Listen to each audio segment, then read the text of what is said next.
forget about the business that we have to do to increase equality and economic opportunity in the United States, we have to get rid of this administration. We have to begin to restore the essence of who America is. The second reason I'm running is because we have to rebuild the backbone of this country. The backbone of the country has always been hard-working, working-class, and middle-class people. The middle class built this country. Wall Street didn't build a country. We're not necessarily bad per se. But they didn't build America. People who build America are the people in the neighborhoods I come from, the people right here in Mason City. And that's not a joke. Think about it. How are you all raised? We're all raised the same way, basically, a different emphasis. But if you work hard, if you play by the rules, you can do anything. No matter what your background is, no matter what your zip code was, no matter where you come from, you can do anything, given half a chance. Well, that's not happening now. Middle class in America is getting clobbered. We're no longer the wealthiest middle class in the world for the first time in the lifetime of anybody in this room. Secondly, you have well over half the American people who are in middle class thinking their children will never have the standard of living as high as theirs. There's never been so much, how can I say it, not depression, so much anxiety since probably the Great Depression about the future. What's going to happen? What's going to happen? And we have to rebuild the middle class. This time, bring everybody along.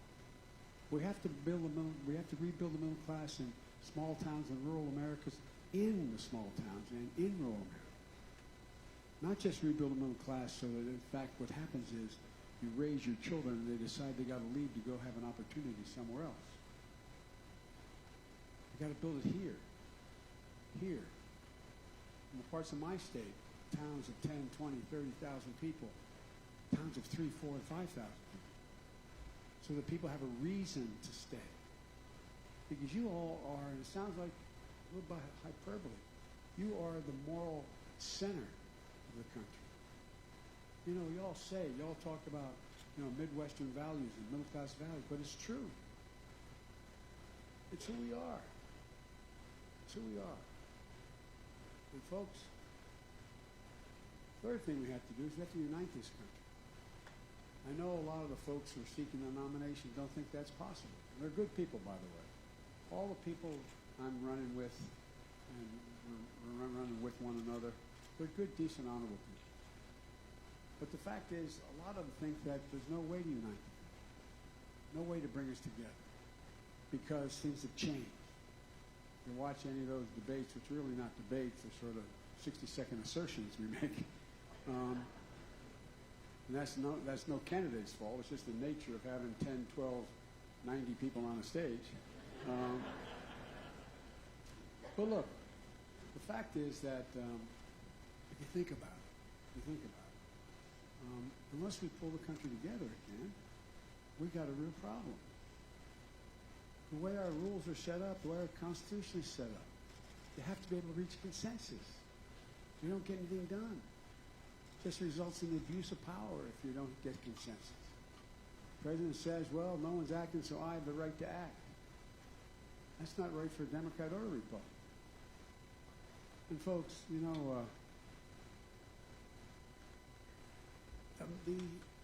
American people, I think, are ready.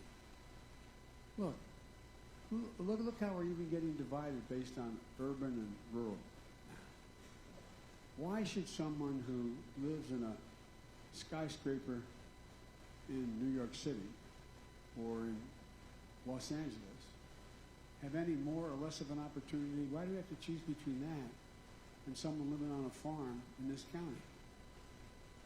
That's how we're kind of making it out these days. Look at the splits and reread those opinion pieces in the press. The great divide between urban America and rural America.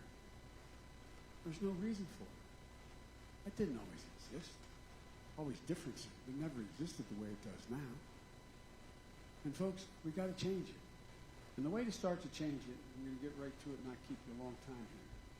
The way to change it is that your children and your grandchildren growing up in Mason City in this county, you should just be able to be in a position that when they grow, choose that they're going to stay and raise their families right here in Mason City and the rural counties surrounding. But it's getting harder and harder to do it, isn't it? I remember as a kid, we used to have to take the Iowa test. Remember the Iowa test? No, I'm really mean it. Think about it. You had the best education system in the country. And you were thought to have the best education system. What's happening? What's happening? So, folks, let me get right to it. I think that if you think about it, all the things I want to do and others want to do is to have a healthcare system that, in fact, provides for everyone having access to healthcare. Everybody. Well, I think there's a way to do that. The way to do that is to build on Obamacare. One of the proudest moments I had as vice president was helping the president get every Democrat vote we needed, which was not all that easy to do initially. Come on up. Come on. How are you doing? Meet my campaign manager. Hey, what's your name? Thank you. But it was a gigantic change. We made sure that those hundreds of thousands of kids and people with pre-existing conditions could be covered. They'd get insurance, could afford it. 20 million people who didn't have insurance before got covered. We go on, but the point I'm making is this. Now it's time to build on that. Do what Brock and I wanted to do the first time out. Add a public option, add a Medicare option. Significantly reduce the price of drugs by setting up a board that in fact sets the price of those drugs, like they do in other countries. Put in a position where you're going to increase the subsidies to buy into what will become, God willing, Biden-care. Obamacare added. But all kidding aside, we can afford to do it. It costs a lot of money over 10 years. But allows you to keep your insurance. If you negotiated an insurance policy with your employer that you like, you don't have to give it up. But if you want to, you can buy into a plan where you never have more than a $1,000 deductible. You can afford it. If you can't afford it, you can automatically join a Medicare plan that exists within this public option. But here's the point. It doesn't cost $35 trillion. But we can do it. We can do it. Think about what happens in rural America. My state's rural, by the way. Everybody thinks Delaware is a big urban state. Largest town is 85,000. Next largest town is 20,000, and everything below that. Well, guess what? If you don't have access to good teachers, you don't have access to, and you don't have access to good education, it's getting tougher. And we're losing. We're already about 150,000 that's the president calling me. Just put him through. He always does that. He wants to know what I want me to do. Do me a favor. He's with NATO right now. Tell him don't keep screwing it up, okay? Tell him to keep, okay, all right, okay. Anyway, but I guess I shouldn't kid so much. Anyway, I'm violating my own rule. I never criticize the president when he's abroad. I can hardly wait till he gets home. But anyway, look, if we don't do something about making sure teachers' salaries are more competitive, we're going to be down 500 to 700,000 teachers in the next generation. They get paid a lot less. And there's answers. There's things called Title I schools in districts that don't have a lot of money. Doesn't matter what their background is. It's not based on race or it's based on income of the community. Well, a lot of rural communities they're Title I schools. Right now, what we do is we spend a total of $15 billion yearly for all those schools to subsidize them. We triple that to $45 billion a year. And by the way, just eliminated a couple of incredibly lucrative tax cuts this president has put forward for the top 1/10 of 1%. We can pay for all this, but anyway, the point is that if we do that, what we're going to be able to do is make sure that every single child, no matter what their background is, can start school, not daycare, school at age 3, 4, and 5. The studies at your great universities here in this state and others show the following. A child with that opportunity has an exponentially greater chance of succeeding all the way through high school, staying out of trouble, being able to do well. It's a gigantic impact for them because they're able to catch up quickly. We're going to be able to make sure teachers get paid a competitive salary. That's what they're going to have to do with the money first. Because teachers, as they graduate from Iowa State or University of Iowa or anywhere else around here, what happens? They graduate and they make 27% less than any other graduate coming out of the same school with a different degree. And it sounds corny. It's not just because I'd be sleeping alone if I didn't share this view. But y'all think I'm kidding, don't you? No. Teaching is not what Jill does, it's who she is. But my point is this, that, you know, we're in an incredible position. Teachers are the most important people we have. They are these aren't somebody else's kids. They're all our kids. They're the kite strings that lift our national ambitions aloft. As Jill says all the time, any country that out-educates us is going to out-compete us. It's just that simple. Not a joke. Does anybody think it's possible in 2020 or 2030 or 2040 to be in the middle class with 12 years of education alone? It's not. Things are changing so rapidly. You don't have to have a college degree, but you may have to have a certificate. You may have to have an apprenticeship that you can move to quickly. You may have to be able to go to community college. We can afford these things. I can make sure that every single solitary person qualified for community college can go for free, including those who are older, who've lost their job because of artificial intelligence, because of the changes that have taken place, to come back and be retrained as hard as it is. We've lost over 200,000 sales jobs in America. Average age of the person losing the job, 49, average salary, $50,000. Why? Not bad. It's not because somebody's evil. But Amazon came along. I'm not going to ask you, but how many of you buy online for Christmas? You know, but again, I'm not saying it's bad, but guess what's happened? You got an awful lot of Imagine, and many of you may have gone through it, like my dad did. All of a sudden, you've been doing well, you've been able to provide for your family either all or half the income, and all of a sudden you have no job and you're 50 years old. What do you do? Well, we have to understand that every other major technological change that's taken place in the history of America, we've not only provided for the technology, we've provided for options for people who get put out of place because of the technology. We're not doing it. There's so many things available to us. And folks, I think the best comment I ever heard, the most honest comment I ever heard President Trump use, remember right after he got elected, the press will rightly correct me on this. I hope they'll help me on this one to get it right. I think it was about 2 months after he was elected, he said, you know, this job is harder than running the real estate empire.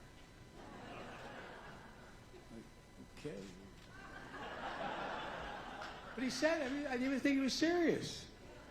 It was harder than running the real estate empire. Well, I guess so. I guess so. But here's the thing. Look what's happening in rural America under his policy. Farming. This trade war is devastating. It's devastating not only agriculture, but manufacturing. I saw someone with a John Deere hat on. John Deere's got a problem right now. People are being laid off. Look about the automobile industry. I take great pride in being one of the architects of putting it back on its feet, because I was the automobile guy in the administration, in our administration. President did it, but I was the guy who was pushing it. Well, look what's happened now. The trade war he's engaged in are all the wrong wars. And now I read this morning he's about to go after Latin America now, South America now. Okay. But all the things that really matter, he's not doing anything about. The thing that matters is China. We're still the largest economy in the world. But China is so darn big, we make up 25% of the world's economy. If in fact we join with the other 25% of our allies, we can make China play by the rules that they don't get to play. For real. Not a joke. Not a joke. Only way to get their attention. Because they break the rules. Not so much on agriculture, but they break the rules on stealing intellectual property. They break the rules on cybersecurity. They break the rules on dumping steel. They break the rules on a lot of things. But guess what? Look what's happening in Asia now. Japan and South Korea aren't getting along anymore. We're in a position where North Korea is gaining footing.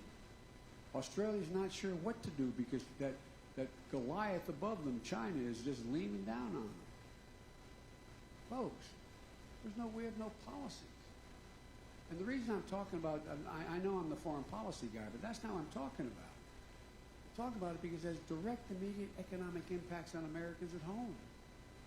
At home. Imagine if we invest in our own people. But here's the last thing I want to say, and maybe the most important thing. Tom Vilsack, who is,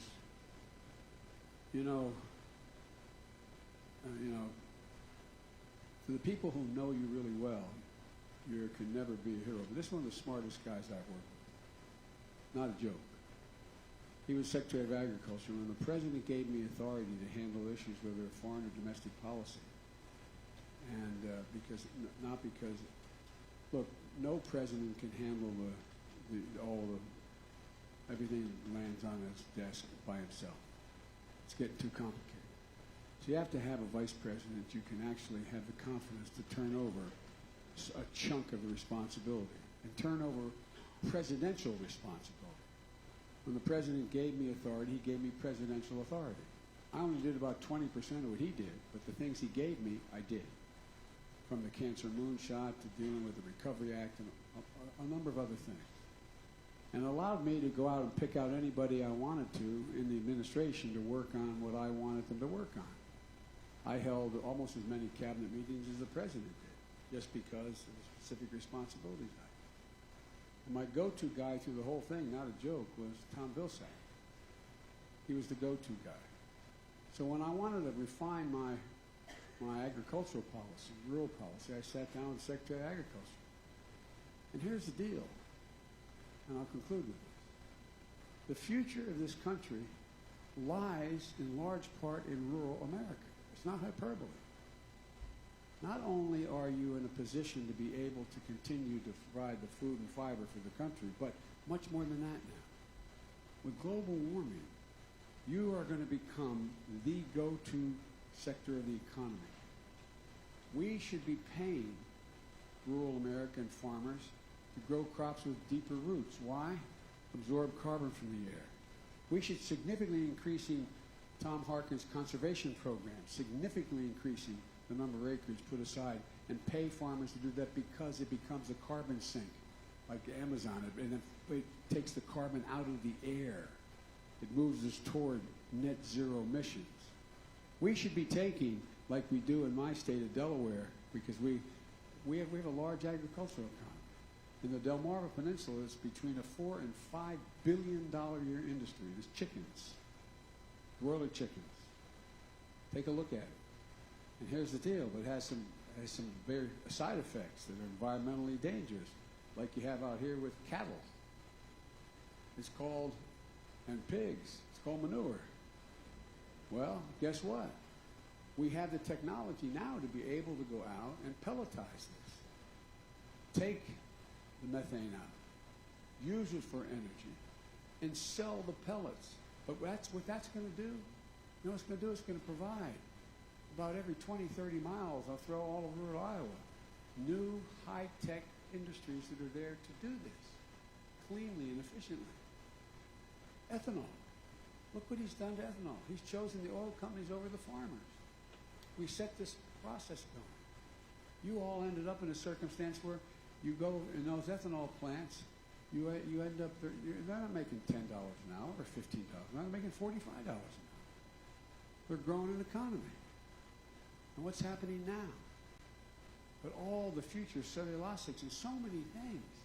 You're going to see, I promise you, you're going to see, especially if I get elected, you're going to see significant billions of dollars invested in rural America for the sake of urban America. This is a place where you become, again, the answer for people around the country. And I really mean it. The future is incredibly bright. But we've got to invest. We've got to invest. And I looked over at my wife and she's giving me this, meaning cut. You're going on too long. And she's dead right. She always is right. I am Jill's husband. But look, the point is that if you're interested in this, I've laid out in detail my rural America policy. But the bottom line is that I'm committed to restoring the promise of the middle class in rural America to stay in rural America. Because, again, if we lose the essence and the ethic of rural America, we lose part of America's soul. We really do. It's about who we are, how we're raised. And folks, if we take a look at it and just look down the road here a little bit, I know that when I got elected as a 29-year-old kid to the United States Senate, I'm the first senator I ever really knew. You all think I'm kidding, I'm not. I swear to God, I didn't realize I kept going over to get an assignment from the majority leader. Nobody gets an assignment. No senator's ever assigned anything by anybody. But I showed up every Tuesday at 2 o'clock, get my assignment from Senator Mansfield. But anyway, folks, I am optimistic. I'm more optimistic than I've ever been in my entire career. Because, folks, you know, I've a lot of experience. And quite frankly, it's the reason I'm running. Because I think my experience can help us get to the place we have to go. We have to have someone elected president who knows how to get things done, has done big things, passed big pieces of legislation, been able to work across the aisle and produce outcomes, like I was able to do on cancer, and I was able to do on research, and a whole range of things, the Violence Against Women Act, because that's critically important. The second reason I'm running is the next president, in addition to going to find a divided nation, is going to find a world in disarray. And that president, on the day they're elected, sworn in, on January 20th, has to assume the world stage without any, and no time for on-the-job training. Not a joke. It's not every year, not every presidential race requires that. But today it does. Today it does. And I virtually met every single major world leader. And I know most of them by their first names. And even the bad guys I know. And they know I know them. And they know, no. And they know me. It's not confrontation, just real simple. President Obama used to always kid me. I'd say to him all the time, remember, Mr. President, all politics is personal. By that I mean, if I want to get something done with you, whether you're a good guy or a bad guy, I got to know who you are, what the core of you is. You got to know I know who you are. Putin knows I know who he is. Not a joke. The good guys. Because America's word matters. When the president stands before the world and says something, our friends have to know and our foes have to know. That's the commitment America's made. And so, folks, the reason I'm optimistic is take a look at who we are. We're all walking around with our heads down like, whoa, what are we going to do? God gives us a terrible. We have the largest economy in the history of the world. And it will continue to be that if, in fact, we invest in our people. I've not met one world leader, including Xi Jinping, who I've spent more time with than any world leader before we left office, because the president wanted me to get to know him, knowing he was going to be the next president of China. Traveled 17,000 miles with him.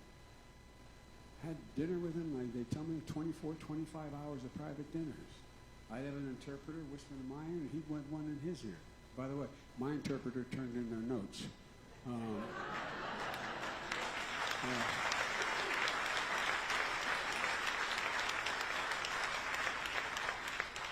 But folks, he changed places with the President of the United States in a heartbeat. China has great potential. But my God, the problems they had are overwhelming. They don't have enough water. They're talking about $1 trillion project to turn rivers around and make them flow north, so people have enough water to drink. It's not a good thing. It's not good. I'm not happy there. They find themselves in a position where a significant portion of their land, somewhere estimates range between 30 and 45% of their land is polluted with cadmium. Can't produce crops. They've got 1 million Muslims, Uyghurs, in the West, in re-education camps, better known as concentration camps. You see what's happening in Hong Kong today. You see what's happening in the region. They've got problems that make ours pale in comparison. We've got to invest in them. Secondly, we have the greatest research universities in all the world. We have more great research universities in this state and this nation than all the rest of the world combined. Every major new life-changing, altering thing comes out of those researchers. Monetized by business. But you own them. You own them. Our people. We have the best educated scientists in the world. We're on the verge of being able to change cancer as we know it, deal with Alzheimer's if we invest in it, make significant changes. So it's time to remember who we are. This is the United States of America. So it's time to get up, lift our heads up, and let's take back this country and do what John Kennedy wanted to do. Thank you for listening. Thank you for having me. And let me introduce to you the better half of my family, Dr. Jill Biden.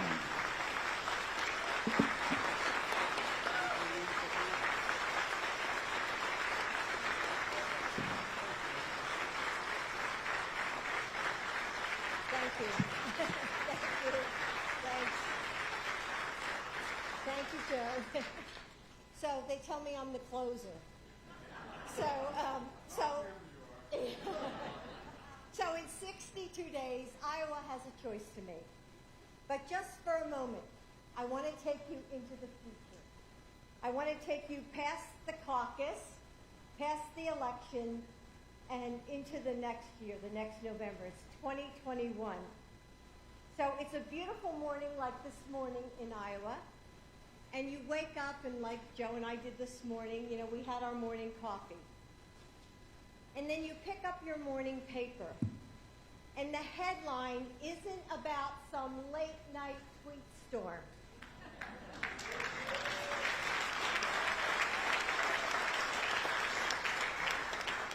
Instead, it's about our children, America's children, who will benefit from universal pre-K. It's about how the teachers in this country are finally going to get a raise. You read about investing in wind technology and green technology that is going to create jobs right here in Iowa. And then, like we did this morning, you turn on the television, and the anchors aren't talking about how we're on the brink of some ill-advised war. Instead, they're talking about how we're going to build on the Affordable Care Act with a public option and bring down prescription drug prices. And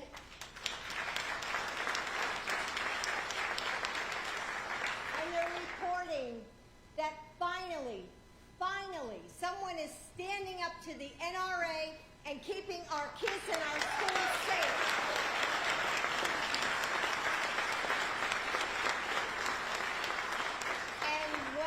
They turn to the President of the United States. You don't turn the channel.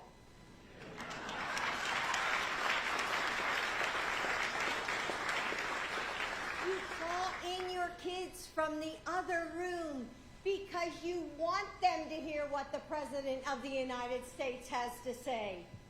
A commander-in-chief you can trust. A leader who brings people together instead of tearing families apart like we've seen at the border of this country. A president you can feel proud of, who believes that our best days are ahead of us. And there's only one candidate who can get us to the future. There's only one candidate who can bring people together in this divided time. And there's only one candidate who can take on Trump in states like Pennsylvania and Ohio and Wisconsin and Michigan. And that person is my husband, Joe Biden.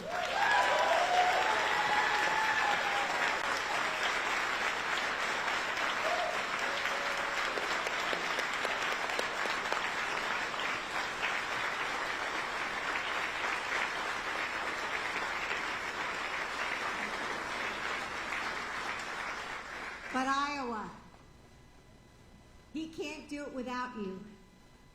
62 days. 62 days. Not that I'm counting.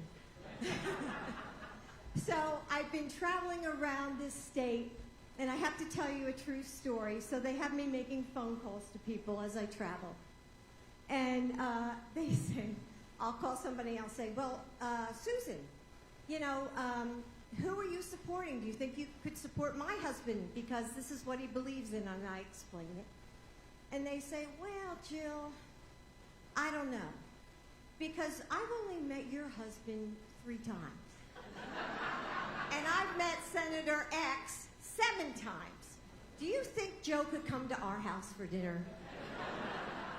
And as the spouse of a candidate, it hurts my feelings. Like, what? Are you kidding? You haven't made up your mind yet? So now is the time. It's today. Today. You must commit. Because I know you're busy. I know you have lots to do. It's the holiday season. You're making your list.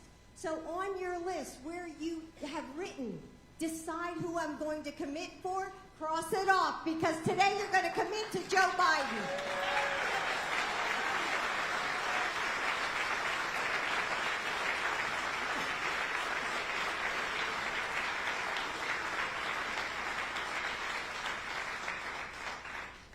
So, you know, I want to say thank you. I know that you all are busy. I know this is a busy time. But I want to say thank you because you all are so committed. It starts today. It starts here. It starts with your commitment to my husband. And do we have educators in this? Yes, lots of educators. Okay, those educators, I know who you are, and I want you to be our precinct captains because you are organized. You have a strategy. You have a teacher voice to bring people together and get them to caucus. So I want our teachers to be our precinct captains. And I want to thank you, all of you, each and every one of you, for being here today.